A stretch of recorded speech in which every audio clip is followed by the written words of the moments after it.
ഇന്ന് നമ്മളൊരു ചിക്കൻ മസാലയാണ് ഉണ്ടാക്കുന്നത്. അതിന് വേണ്ടിയിട്ട് ഒരു പ്രഷർ കുക്കറിൽ കുറച്ച് ചിക്കൻ,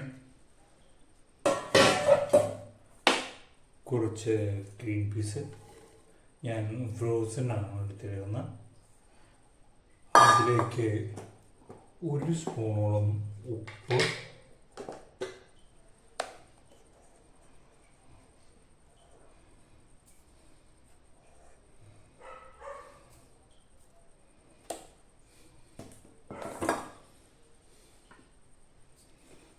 ഒരു സ്പൂണ് കുരുമുളക് പൊടിയാണ്. ഞാനിവിടെ കുരുമുളക് വാങ്ങി പൊടിക്കുന്നതാണ്. അതുകൊണ്ട് തന്നെ ഞാനൊരു സ്മെല്ലും ടേസ്റ്റും കുറച്ച് കൂടുതലായിരിക്കും. അതേപോലെ തന്നെയാണ് ഗരം മസാലയും മേടിച്ച് വറുത്ത് പൊടിക്കുന്ന ഒരു 3/4 സ്പൂണ് ഗരം മസാല. ഇതിൻ്റെ കൂടെ ഒരു 2-3 അല്ലി വെളുത്തുള്ളി നീളത്തിൽ അരിഞ്ഞത് ചേർക്കുക. ഒരു ചെറിയ കഷ്ണം ഇഞ്ചി, ഒരു 2 പച്ചമുളക്, കുറച്ച് സവോള, ഒരു സവോളയുടെ ഏകദേശം ഒരു 1/4 ഭാഗത്തോളം ഇതിലിടുക. ബാക്കിയുള്ളത് നമുക്ക് ഇതിൻ്റെ ബാക്കിയുള്ള സ്റ്റേജിൽ ഇടുക. അതുപോലെ തന്നെ ഒരു 1/4% തക്കാളി, ഒരു വേപ്പിലയുടെ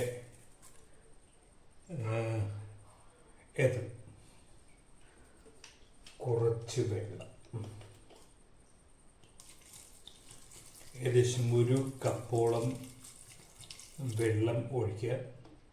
നിങ്ങൾക്ക് വെള്ളം കുറച്ച് കൂട്ടുക ചെയ്യാം.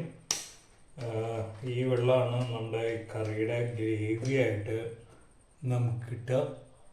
അപ്പോൾ അതുകൊണ്ട് ആ ഗ്രേവിക്കനുസരിച്ച് വെള്ളം, സാധാരണ ഒരു കപ്പ് വെള്ളമൊക്കെ ധാരാളമാണ്. ഇനി ഒറ്റ ഒന്നെണ്ണേ വേണ്ടു,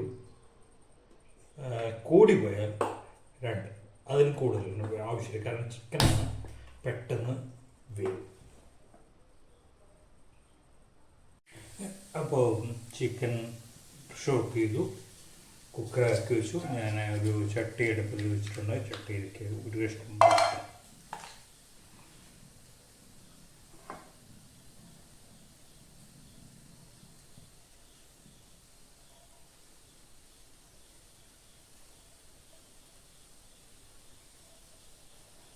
ബട്ടർ ഇട്ടിട്ട് അധികം നേരം നിങ്ങൾ വെയിറ്റ് ചെയ്തത്, കാരണം ഇത് കരിഞ്ഞു പോകും. അപ്പോൾ അതിലേക്ക് കുറച്ച് ഇഞ്ചി,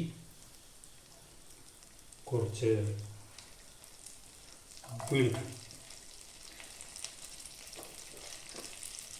ഇത്രയും ഇട്ട് ഒന്ന് ആക്കുക. തീ ഒരു മീഡിയം ടു ഹൈ ഫ്ലെയിമിൽ വെച്ച് ഒന്ന് ഇളക്കുക. അധികം നേരം ഒന്നും ഇളക്കുന്ന. അതിലേക്ക് 1 സ്പൂണ് ജീരകം, നല്ല ജീരകം 1 സ്പൂണ് അതിലേക്ക് ഇടുക.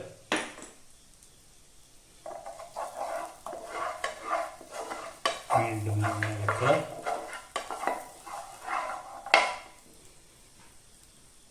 നമ്മൾ നേരത്തെ അരിഞ്ഞു വെച്ച ഒരു സവോളയിൽ ഒരു 1/4 ഭാഗം നമ്മൾ ഇതിലേക്ക് എടുത്തിരുന്നു. പ്രഷർ കുക്കറിൽ നമ്മൾ ചിക്കൻ വേവിക്കുന്നതിലേക്ക് എടുത്തിരുന്നു. ബാക്കിയുള്ള 3/4 ഭാഗം ഇതിലേക്ക് എടുക്കുക. തീ കൂട്ടി വയ്ക്കുക. മാക്സിമം ഇതിൽ വെച്ചുള്ളൂ. ഉള്ളി ഒന്ന് മൂത്ത് വരുന്ന ഈ വെണ്ണയിൽ കിടന്നത് ഒരു ഗോൾഡൻ ബ്രൗൺ കളറിലേക്ക് വരും. നമ്മൾ ഈ ഒരു അവസരത്തിൽ ഒരു 1/4 സ്പൂൺ ഉപ്പ് കൂടി ചേർത്ത് കഴിഞ്ഞാൽ, നമ്മൾ നേരത്തെ ഒരു 3/4 സ്പൂൺ ഉപ്പ് ചേർത്തിരുന്നു. ഇവിടെ നമ്മൾ 1 സ്പൂൺ ഉപ്പ്, 1/4 സ്പൂണല്ല 1 സ്പൂൺ ഉപ്പ് നമ്മൾ ചേർത്ത്. ഇപ്പോൾ നമ്മൾ മൊത്തം ഈ കറിയിൽ ഏകദേശം 1.25 സ്പൂണോളം ഉപ്പ് ചേർക്കണം. ഉപ്പിട്ടിൽ ഈ സവോള ഒന്ന് വഴറ്റുക. സവോള ഒരു ഗോൾഡൻ കളറിലേക്ക് വന്നതിന് ശേഷം ഉള്ളി ഒരു ഗോൾഡൻ ബ്രൗൺ കളറിലേക്ക് വന്നു തുടങ്ങി. ആ ഒരു പൊസിഷനിൽ ബാക്കിയുള്ള തക്കാളി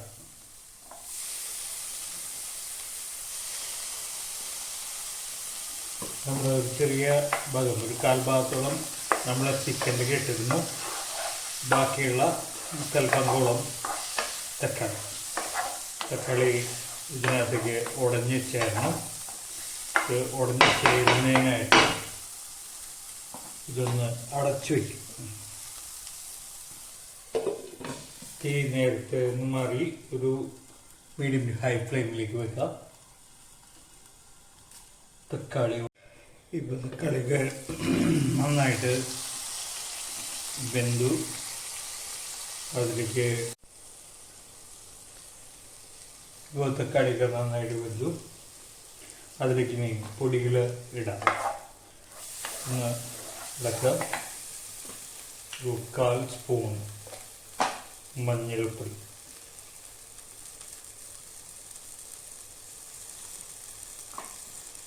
മഞ്ഞൾപ്പൊടി ഇട്ട ശേഷം ഒന്ന് ഇളക്കുക.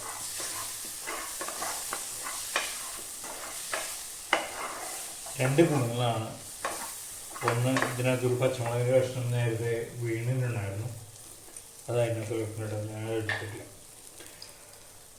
രണ്ട് ഗുണങ്ങളാണ്. ഒന്ന്, മഞ്ഞൾപ്പൊടി ഒന്ന് മൂത്ത് കിട്ടും, വേറെ ടേസ്റ്റ് നല്ല രീതിയിൽ വരും. 2 സ്പൂണ് മല്ലിപ്പൊടി.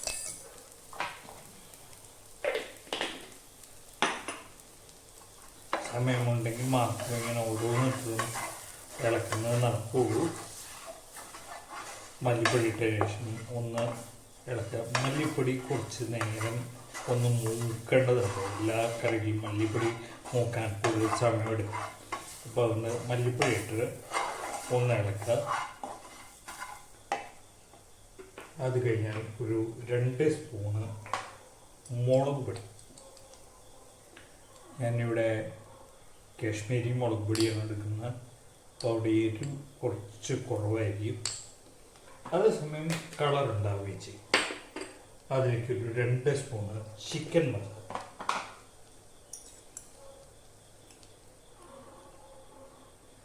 മുളക് ചിക്കൻ മസാലയാണ് ഉണ്ടാക്കുന്നത്. അപ്പോൾ അതുകൊണ്ട് തന്നെ അതിലേക്ക് ഒരു 2 സ്പൂണ് ചിക്കൻ മസാല. ഈ പൊടികളൊക്കെ മൂത്ത് വരും. മുളക് പൊടി വളരെ പെട്ടെന്ന് മൂക്കുന്ന ഒരു സാധനമാണ്. അതുപോലെ തന്നെ ചിക്കൻ മസാലയുടെ അധികം നേരം വൈകാതെ തന്നെ മൂക്കും. ഇതിൽ ശരിക്കും പറഞ്ഞാൽ ഇട്ട മസാലകളിൽ മല്ലിപ്പൊടിയാണ് കുറച്ച് സമയമെടുത്തിട്ട് നോക്കുന്ന ഒരു സാധനം.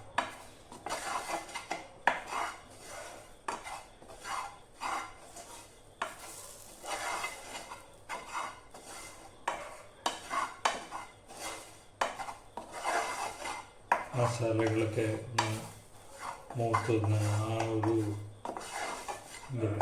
അതിൻ്റെ ആ ഒരു റോ സ്മെല്ലും റോ ടേസ്റ്റും ഒന്ന് മാറി വന്നു കഴിഞ്ഞ് കഴിഞ്ഞാൽ ഇതിലേക്ക് നേരത്തെ തയ്യാറാക്കി വെച്ചിട്ടുള്ള ചിക്കനും പീസും ഇടാം.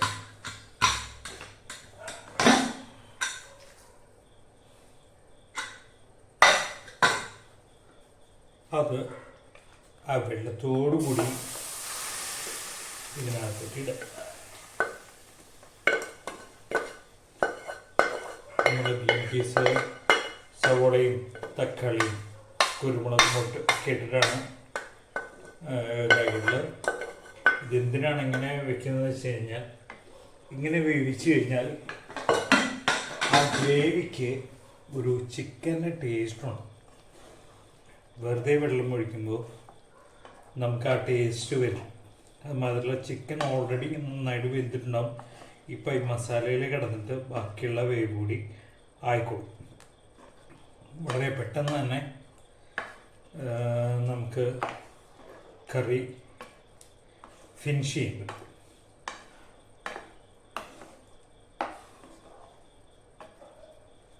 അതാണ് ഇളക്കിയിട്ട് കഴിഞ്ഞാൽ ചിക്കൻ്റെ കളറൊക്കെ ഒന്ന് മാറി ആ മസാലയൊക്കെ ഒന്ന് അതിന് മുകളിൽ ആയി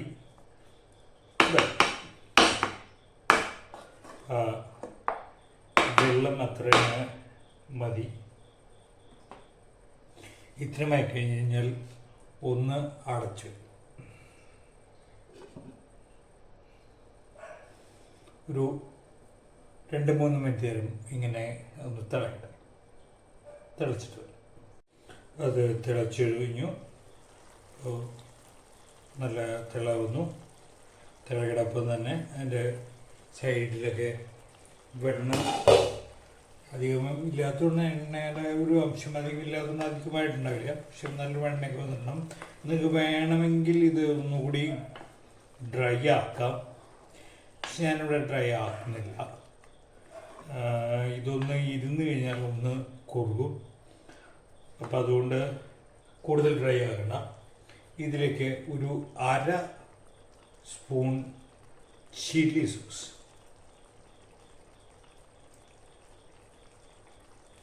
1/2 സ്പൂൺ മതി. കൂടുതൽ ചില്ലി സോസ് വേണ്ട. 1 സ്പൂണോളം ടൊമാറ്റോ സോസ്,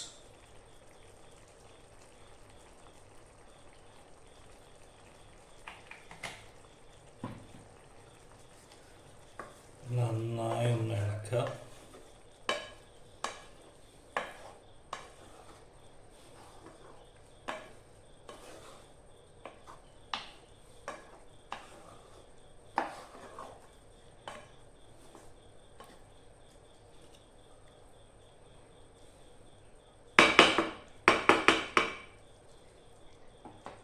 ഇതിന് മുകളിൽ ഒരു 2 പച്ചമുളക് നെടുകിക്കറിയതും ഒരു ഏതള് വേപ്പിലയും വെതറും. നിങ്ങൾക്ക് താല്പര്യമുണ്ടെങ്കിൽ ഇവിടെ മല്ലിയില ഇടാം. മല്ലിയിലിട്ട് ഒന്ന് ഇളക്കുന്നത് നന്നായി. അടച്ചു വരിക, തീ ഓഫ്. ആ ചൂടിൽ ഇരുന്നോളും. ഇത്രയേ ഉള്ളൂ ഒരു ചിക്കൻ മസാല.